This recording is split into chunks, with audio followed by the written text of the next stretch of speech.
One more question. I will respond to this. So look, for 4 years in the United States of America, we had a president who stood up at press conferences and talked tough about Vladimir Putin, and then Putin invaded Ukraine and destroyed a significant chunk of the country. The path to peace and the path to prosperity is maybe engaging in diplomacy. We tried the pathway of Joe Biden of thumping our chest and pretending that the President of the United States' words mattered more than the President of the United States' actions. What makes America a good country is America engaging in diplomacy. That's what President Trump is doing. Can I ask you? Sure. Yeah? Yeah. Okay. So he occupied our parts, big parts of Ukraine, part of East and Crimea. So he occupied it on 2014. So during a lot of years, so I'm not speaking about just Biden, but those time was Obama, then President Obama, then President Trump, then President Biden, now President Trump, and God bless, now President Trump will stop him. But during 2014, nobody stopped him. He just occupied and took. He killed people. You know what the contact 2015. 2014. 2014 and 2015. 2014. Yeah. So I was not here. Yeah, but that's exactly right. Yes, but during 2014 till 2022, yeah, the situation the same. The people are been dying on the contact line. Nobody stopped him. You know that we had conversations with him, a lot of conversation, my bilateral conversation, and we signed with him, me, like a new president. In 2019, I signed with him the deal. I signed with him, Macron and Merkel, we signed ceasefire. Ceasefire. All of them told me that he will never go. We signed with him with gas contract. Gas contract. Yes, but after that, he broken this ceasefire. He killed our people and he didn't exchange prisoners. We signed the exchange of prisoners, but he didn't do it. What kind of diplomacy, JD, you are speaking about? What do you mean? I'm talking about the kind of diplomacy that's going to end the destruction of your country. Yes, but if you Mr. President, with respect, I think it's disrespectful for you to come into the Oval Office and try to litigate this in front of the American media. Right now, you guys are going around and forcing conscripts to the front lines because you have manpower problems. You should be thanking the President for trying to bring an end to this conflict. Have you ever been to Ukraine that you say what problems we have? I have been to. Come once. I've actually watched and seen the stories, and I know what happens is you bring them on a propaganda tour, Mr. President. Do you disagree that you've had problems bringing people into your military? And do you think that it's respectful to come to the Oval Office of the United States of America and attack the administration that is trying to prevent the destruction of your country? A lot of questions. Let's start from the beginning. Sure. First of all, during the war, everybody has problems, even you, but you have nice ocean and don't feel now, but you will feel it in the future. God bless. You don't know that. God bless. You God bless. You will not have a war. Don't tell us what we're going to feel. We're trying to solve a problem. Don't tell us what we're going to feel. I'm not telling you. Because you're in no position to dictate that. That's exactly what you're doing. You're in no position to dictate what we're going to feel. We're going to feel very good. You will feel influence. We're going to feel very good and very strong. You will feel influence. You're right now not in a very good position.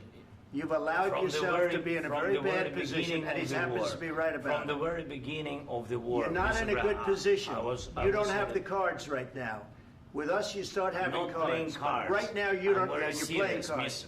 You're playing cards. You're gambling with the lives of millions of people. You're gambling with World War III. You're gambling with World War III. And what you're doing is very disrespectful to the country, this country. That's back to you. Far more than a lot of people said they should have. Have you said thank you once? This entire meeting? No, in this entire meeting, have you said thank you? Today. You went to Pennsylvania and campaigned for the opposition in October. Offer some words of appreciation for the United States of America and the president who's trying to save your country. Please, you think that if you will speak very loudly about the war, He's not speaking loudly. He's not speaking loudly. Your country's in big trouble. Can I Wait a minute. No. You've done a lot of talking. Your country is in big trouble. I know. You're not winning. You're not winning this. You have a damn good chance of coming out okay because of us. Mr. President, We are staying in our country, staying strong from the very beginning of the war. We've been alone, and we are thankful. I said thanks you haven't in been this alone. cabinet, You and haven't not been only alone. in this cabinet. We gave you, through I this said stupid president, $350 billion.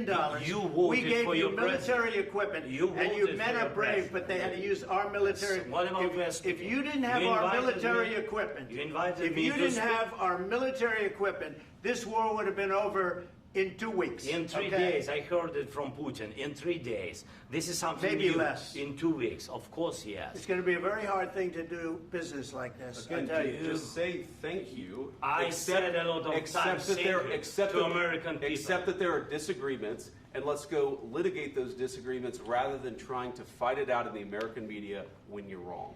We know that you're wrong. But you see, I think it's good for the American people to see what's going on. I understand, sir. I think it's I very understand. important. That's why I kept this going so long. You have to be thankful. You don't have the I'm cards. thankful. You're buried there.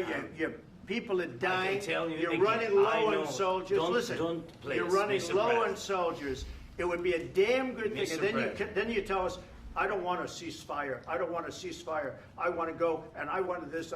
Look, if you could get a ceasefire right now, I tell you, you take it so the bullets stop flying and your men stop getting killed. Of course, we want to stop the war. But But you're I saying said- you don't want a ceasefire. But I said to you, I want a ceasefire. with guarantees. Because you'll get a ceasefire faster than an agreement. Ask our people about ceasefire, what they think. That wasn't doesn't with matter me. for you what- that what wasn't this with me. means. It That was wasn't with with you. a guy named Biden who was not a smart person. This That is was your, with, this that is was with your Obama. president. It was your president. Excuse me. That was with Obama, who gave you sheets, and I gave you javelins. Yes. I gave you the javelins to take out all those tanks. Obama gave you sheets. In fact, the statement is Obama gave sheets and Trump gave javelins. You got to be more thankful, because let me tell you, you don't have the cards. With us, you have the cards. But without us, you don't have any cards. One more question to Mr. Vice President. I'm sorry. It's going to be a tough deal to make, Um, because the attitudes have to change. what if Russia breaks ceasefire? What if Russia breaks peace talks? What do you do then? I understand that it's a heated conversation right now. What are you but saying? what She's if asking, what if Putin Russia breaks the breaks ceasefire? What if anything? What if a bomb drops on your head right now? But they have Okay? broken What if they ceasefire broke it? many I don't know. They broke it with Biden, because Biden, they didn't respect him. They didn't respect Obama. They respect me. But what Let me tell you, Putin went through a hell of a lot with me. He went through a phony witch hunt where they used him and Russia. Russia. You ever hear of that deal? That was a phony Hunter Biden, Joe Biden scam. Hillary Clinton, Shifty Adam Schiff. It was a Democrat scam. And he had to go through that. And he did go through it. We didn't end up in a war. And he went through it. He was accused of all that stuff. He had nothing to do with it. It came out of Hunter Biden's bathroom. It came out of Hunter Biden's bedroom. It was disgusting. And then they said, oh, the laptop from hell was made by Russia. The 51 agents. The whole thing was a scam. And he had to put up with that. He was being accused of all that stuff. All I can say is this. He might have broken deals with Obama and Bush, and he might have broken them with Biden. He did, maybe. Maybe he didn't. I don't know what happened. But he didn't break them with me. He wants to make a deal. I don't know if you can make a deal. The problem is I've empowered you to be a tough guy. And I don't think you'd be a tough guy without the United States. And your people are very brave. But you're either going to make a deal or we're out. And if we're out, you'll fight it out.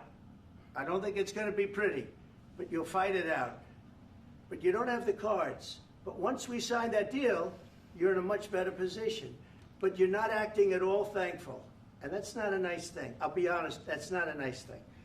All right, I think we've seen enough. What do you think? Huh? This is going to be great television, I will say that. All right. We'll see what we can do about putting it together. Thanks.